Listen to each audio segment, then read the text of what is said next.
क्या आप भी ये जानना चाहती हैं कि हमल के किस महीने में आपके बच्चे का आइडियली वज़न कितना होना चाहिए? तो ये वीडियो आपके लिए है। मैं हूँ डॉक्टर सादिया मुमताज़ और आप देख रहे हैं गायनी टॉक्स। मैंने ये देखा है कि अक्सर जो कपल्स हैं, जो लेडीज़ हैं, वो परेशान रहती हैं कि हमारे बच्चे का वज़न जो है वो प्रॉपर्ली नहीं बढ़ रहा, या हमें कैसे पता चलेगा कि बच्चे का वज़न ठीक है या ठीक नहीं है। अपनी डाइट से रिलेट करती हैं, अपनी रूटीन से रिलेट करती हैं, अपने एटमॉस्फेयर से रिलेट करती हैं। तो इस वीडियो में आज हम डिटेल से जानेंगे कि आइडियली आपके बच्चे का वजन कितना होना चाहिए।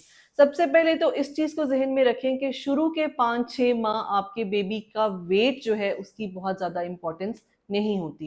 यानी कि आपने देखा है कि बेबी बम्प भी जो है वो छठे महीने के बाद जो है प्रॉपर्ली नजर आना शुरू होता है। वो भी जो बहुत थिन लीन लेडीज होती हैं, जो थोड़ी बल्की या ओबीज होती हैं, उनमें तो कई दफा 7वें 8वें माह में प्रॉपर्ली जो है वो बेबी बम्प नजर आता है।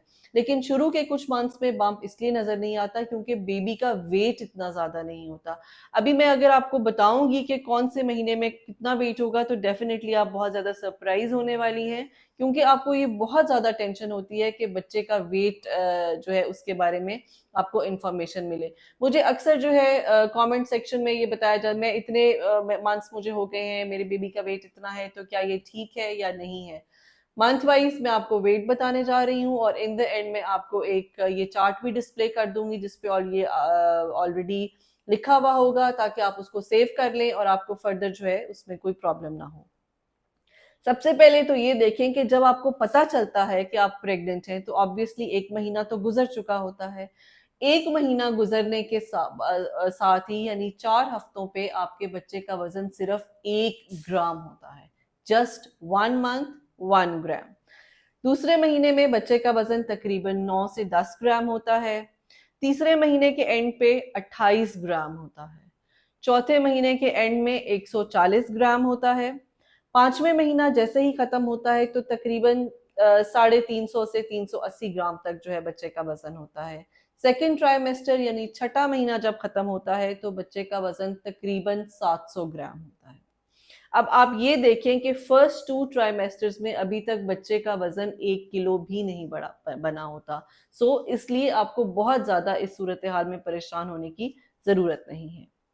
7th मंथ के एंड में बच्चे का वजन जो है तकरीबन 900 से 900 ग्राम से 1.5 केजी बन जाता है, यानी 900 से 1500 ग्राम तक। बिकॉज 7th मंथ में आपके बॉडी की फैट जो है, बच्चे की बॉडी की फैट बनती है, उसके मसल्स बनते हैं, उसकी जो बोन्स हैं वो थोड़ा हैवी होना शुरू होती हैं। उसका वेट जो है वो बढ़ने लग जाता है। तो वो एकदम से स्पाइक में आता है, यानी 900 से 1500 ग्राम तक बच्चे का वेट जो है वो 7th मंथ के एंड तक होता है।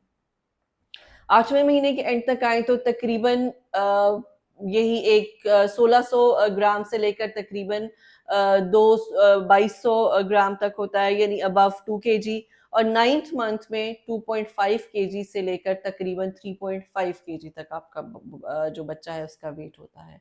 अगर अभी मैं ये चार्ट भी आपको डिस्प्ले कर रही हूँ, इस चार्ट के को भी आप सेव कर लीजिए, स्क्रीनशॉट कर लीजिए, और अभी फौरन से आप अपने अल्ट्रासाउंड निकाल लें और उस तरह से आप ये देख लें कि आपके बच्चे का वेट किस तरह से बताया गया है।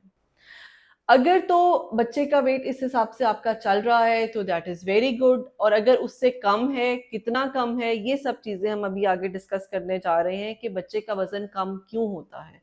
अगर आपके बच्चे का वजन कम है तो उसकी क्या रीजंस हो सकती हैं। उसमें सबसे पहले तो ये होता है कि एक बच्चा कॉन्स्टिट्यूशनली स्मॉल होता है, यानी कई दफा माँ बाप जो है वो बहुत पिटीट होते हैं या उनकी हाइट कम होती है, तो बच्चे की जो ग्रोथ है वो उसी हिसाब से चल रही होती है।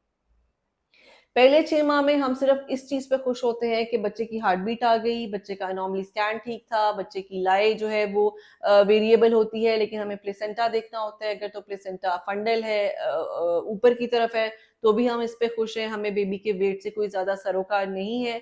यहाँ तक कि आपने देखा होगा कि जब आप डॉक्टर के पास जाती हैं, जब मेरे पास पेशेंट्स आती हैं, तो हम छठे 7वें महीने के बाद उसकी जो अब्डोमिनल जो है वो साइज देखना शुरू करते हैं। उससे पहले हमें अब्डोमिनल ग्रोथ पे भी बहुत ज्यादा कोई इंटरेस्ट नहीं होता। आपका जो बेली बटन है, आप अगर हाथ लगा कर देखें, उसको प्रेस करें, तो अगर तो आपकी 5 माह का हमल है तो आपको बेली बटन के ऊपर एक मार्क सा फील होगा। तो 5वें महीने के बाद बेली बटन से आगे ग्रोथ होती है।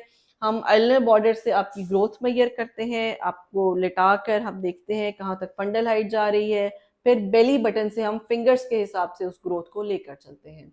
1 फिंगर जो है वो शो करती है कि 2 वीक्स की ग्रोथ है। सो इस तरह से ये ग्रोथ जो है हम एक फिजिकली एक रॉ मेथड है आपके बच्चे की ग्रोथ मेजर करने का। अब रीजंस की तरफ आए तो जैसे कि पहले मैंने बताया कि हम जो स्कैन पे उसके पैरामीटर्स देखते हैं, बच्चे के सर का जो है वो सर्कमफ्रेंस देखा जाता है, एब्डोमेन का सर्कमफ्रेंस देखा जाता है, बच्चे की जो लेग बोन्स है उनका साइज देखा जाता है। सो अगर तो वो आपके वीक्स के हिसाब से चल रहे हैं तो ठीक है, लेकिन अगर वो वीक्स के हिसाब से नहीं चल रहे तो इसका मतलब है कि बच्चे की जो ग्रोथ है वो प्रॉपरली नहीं हो रही। तो उसमें one of the most important and main cause जो है वो ऑब्वियसली माँ की डाइट का बहुत रोल होता है। जैसे कुछ खवातीन होती हैं उनको बहुत ज़्यादा नोजिया वॉमिटिंग रहती है प्रेगनेंसी में, उनसे खाया पिया नहीं जाता, तो जब वो खाती पीती नहीं है उनकी अपना भी वेट नहीं बढ़ता और बच्चा भी जो है वो उसको सफ़र करता है। तो मेरी ये हमेशा एडवाइस होती है उन खवातीन को कि जिनका नोजिया वॉमिटिंग बिल्कुल भी नहीं रुक रहा, तो काइंडली अगर आपकी डॉक्टर आपको लिक्विड्स या फ्लूइड्स के लिए एडमिट करती हैं, आपको इंजेक्शंस के लिए एडमिट करती हैं, तो please for the time being ज़रूर एडमिशन करवा लें। आपको हम इंजेक्टेबल्स दे के आपकी बॉडी को थोड़ा बहुत रेडी कर लेते हैं फॉर ओरल फूड, तो ये ज़रूर करें। कुछ खवातीन जो है नॉन एडिबल चीज़ें, कच्चे चावल, बर्फ़, सीमेंट, ये चीज़ें खाती हैं, उससे बच्चे की ग्रोथ पे बहुत इफेक्ट होता है। कुछ खवातीन का ब्लड प्रेशर जो है वो अनकंट्रोल्ड होता है, अनकंट्रोल्ड हाई होता है, उनके बच्चे को बहुत उनकी उस बच्चे के वेट पे बहुत इफेक्ट पड़ता है। प्लीज आप अपने हाई बीपी को नॉन सीरियस आपने नहीं लेना, चाहे वो किसी भी वजह से है।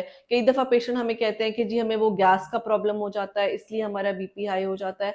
तो हमल में गैस का हाई बीपी से कोई ताल्लुक नहीं है। अगर आपको हमल है और आपका बीपी हाई है तो आपको इसको इन्वेस्टिगेट कराना है और आपको हर सूरत इसको मैनेज कराना है।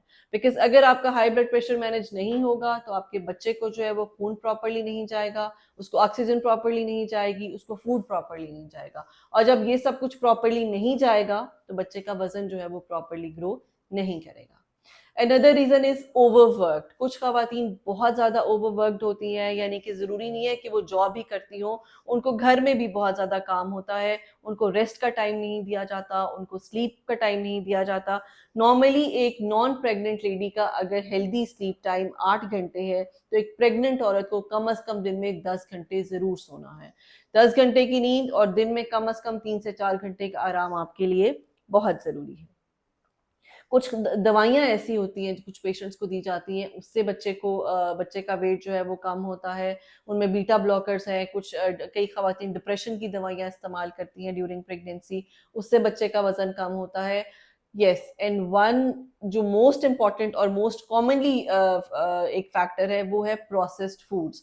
आजकल बहुत ज़्यादा ट्रेंड है कि हम ग्रोसरी स्टोर्स पे जाते हैं और बहुत ज़्यादा फ्रोजन फूड से हम ट्रॉलीज भर लेते हैं और उसके बाद घरों में वही इस्तेमाल किए जाते हैं। तो काइंडली प्रोसेस्ड फूड्स जो है हामला खवातीन इस्तेमाल ना करें, बिकॉज उससे बेबी की ग्रोथ पे बहुत बुरा असर होता है।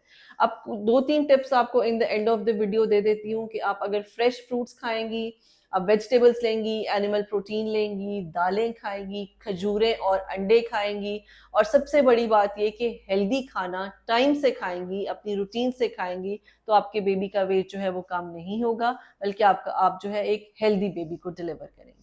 Thank you.